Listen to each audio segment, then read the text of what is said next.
fans. Today, I'm at the National Museum of Baseball Hall of Fame, and this is one of the biggest African American player. And I'm wondering, why is America crazy about baseball? I'm going to see it for myself, and I'm going to show it to you too. So stay tuned.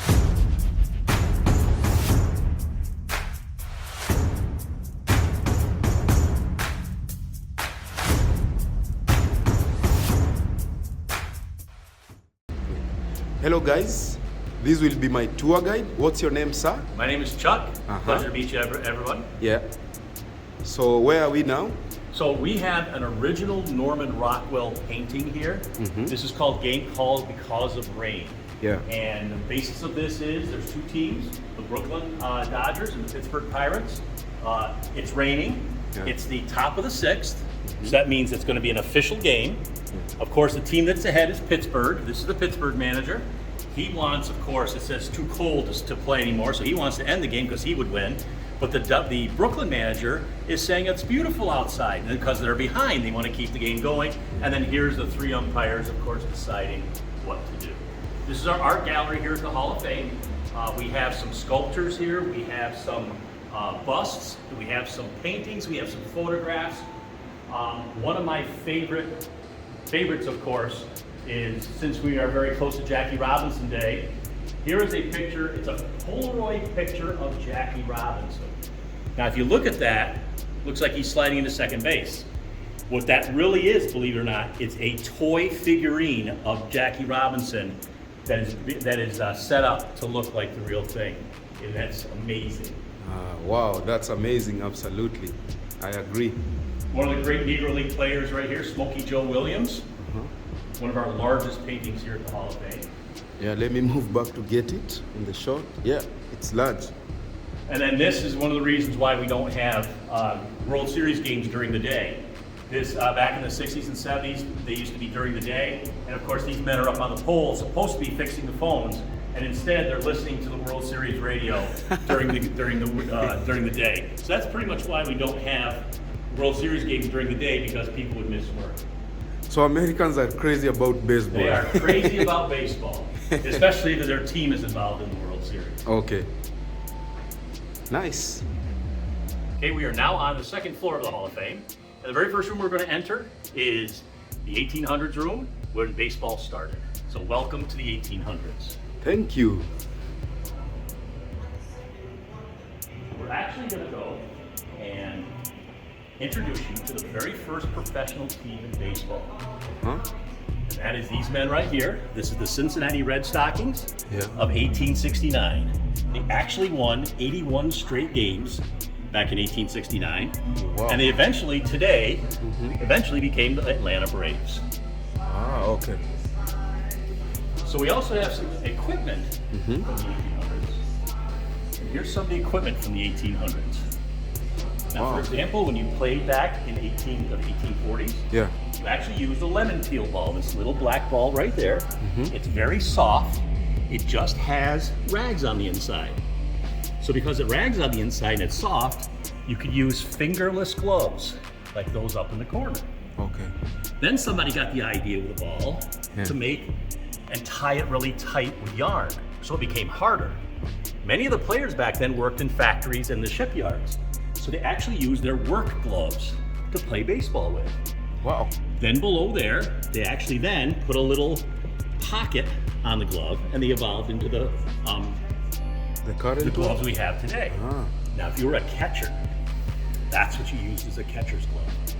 You had to use two hands, which meant foul balls, you get broken hands and broken fingers all the time. This is a crude chest protector. The mask was like a cage. You had a protective leather strap on the head, so this way it would try and protect you. And then the bats. If you could swing them, you could use them. Many of them were over 36 inches long. Babe Ruth used a 44-ounce bat, and the heaviest bat was used by shoeless Joe Jackson, used a 46-ounce bat.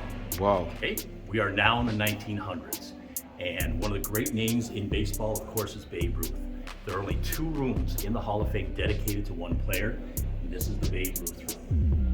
So Babe Ruth, of course, started out as a young boy. He had a mother that was an alcoholic and a father who owned bars in Baltimore. He was labeled belligerent when he was young, so he was uncontrollable, so they sent him to St. Mary's Industrial School for Boys under the tutelage of Brother Matthias. Brother Matthias taught him baseball. He actually began with the Baltimore Orioles back in 1914. He was then sent to the Red Sox, pitched, was a great pitcher, and became a great hitter. Of course then, yes, Babe Ruth was sold to the Yankees in 1920 for a Broadway play, and then he became a Yankee. The first year he played with the Yankees, he had 54 home runs. Then they built Yankee Stadium, the house that Ruth built. So now 74,000 people could see him play. That's in New York. In New York City. Aha, okay. In the Bronx. Yeah. So of course he didn't have much of a childhood. So what he would do is he would go to orphanages and he would go and give gifts to all the kids in the orphanages. Wow. He would also leave free tickets at the box office for kids to come watch him play. And this little boy right here, Johnny Sylvester, is his most famous encounter with a child. This is a 10-year-old boy who was dying from leukemia in 1926. Babe went to see him the day before Game 4 of the World Series in 1926. He asked Johnny, what can I do to make you feel better? And Johnny said, Babe, just hit me a home run. Babe goes out the next day in Game 4 of the World Series and hits 3 home runs. Wow. The first time a man ever hit 3 home runs in a World Series game. And there you see the balls. Johnny, I'm sad to say, passes away in 1971. So he lived for 45 more years. Wow. So those balls were truly magic. Yeah. So Babe, of course, kept playing the Yankees, eventually ended his career with the Braves, and he then passed away at 54 years old in 1948 from throat cancer. This is the uniform he wore on the very last day when he was on Babe Ruth Day in June of 1948. They retired the number 3 on this day. This is the uniform he wore on that day. Then he passed away 2 months after this day.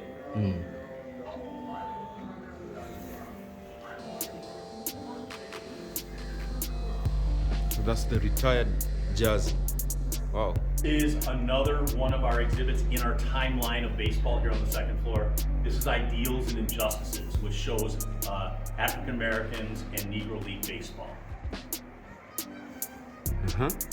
So if I were to ask you, who integrated the sport of baseball? Of course, everybody would say Jackie Robinson. Yeah. But I'm going to tell you another story. Okay. So come right on in here. Yeah. I would like to introduce you to Moses Fleetwood Walker, professional black baseball player. I'd like to introduce you to Bud Fowler, black professional baseball player. In fact, Bud is coming into the Hall of Fame this year. He is known as the first professional black ball player. So what happened to all these great African American players? Well, first of all, they played wonderful baseball, paid very well to play baseball. Yeah. What happened was this man right here. This man is Cap Anson. Cap Anson was the first player in Major League history with 3,000 hits.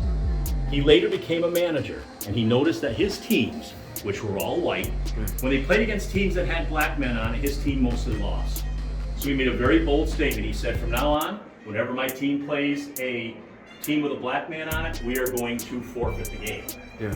It put pressure on the other owners because the teams were losing money, losing interest. Yeah. So eventually all the teams sided with Cap Anson, and blacks were out of baseball by the 1887 season. So then what those black players did is they had to have the pre-Negro leagues. These here are men that played 3 games a day, 7 days a week, 7 months out of the year, barnstorming across the United States just to play the game that they loved. Wow. So 1920 comes along, and one of the pre-Negro League players, his name is Ruth Foster, says enough is enough. We need to form our own league. So Ruth Foster forms his own league, the Negro Leagues. His team was the Chicago American Giants. But we had other teams in that league. We had the ABCs. We had the Kansas City Monarchs. the Indianapolis Clowns, which was the first Negro League team that Hank Aaron played for. We had the Hilldales from Philadelphia. And then we had many other great men who played Negro League baseball. Now, if you notice, we don't have a lot of artifacts. Yeah. The reason why we don't have a lot of artifacts because, of course, the Negro League players were very poor. Yeah. So when they used their equipment until it pretty much fell apart. Yeah. So if you had a hole in your glove, you went to the local farmer and got horse glue to repair your glove. If you had holes in your uniform, they used baling twine to repair their uniforms. So of course, 1947, Branch Rickey brings Jackie Robinson into the major leagues. Jackie is a hit. Just on, he integrated the National League. The man who integrated the American League was Larry Doby. Larry Doby was just as good a player as Jackie Robinson. Okay. So Jackie, of course, served in the Army. He actually was forced to give up his seat in the front of the bus on an Army bus. He was Rosa Parks 12 years before Rosa Parks. Jackie's memorial uniform, for his 25th anniversary, the Dodgers celebrated his coming to the Dodgers. And of course, today, baseball is totally integrated with both Latinos, black men, and also from countries all over the world. Yeah.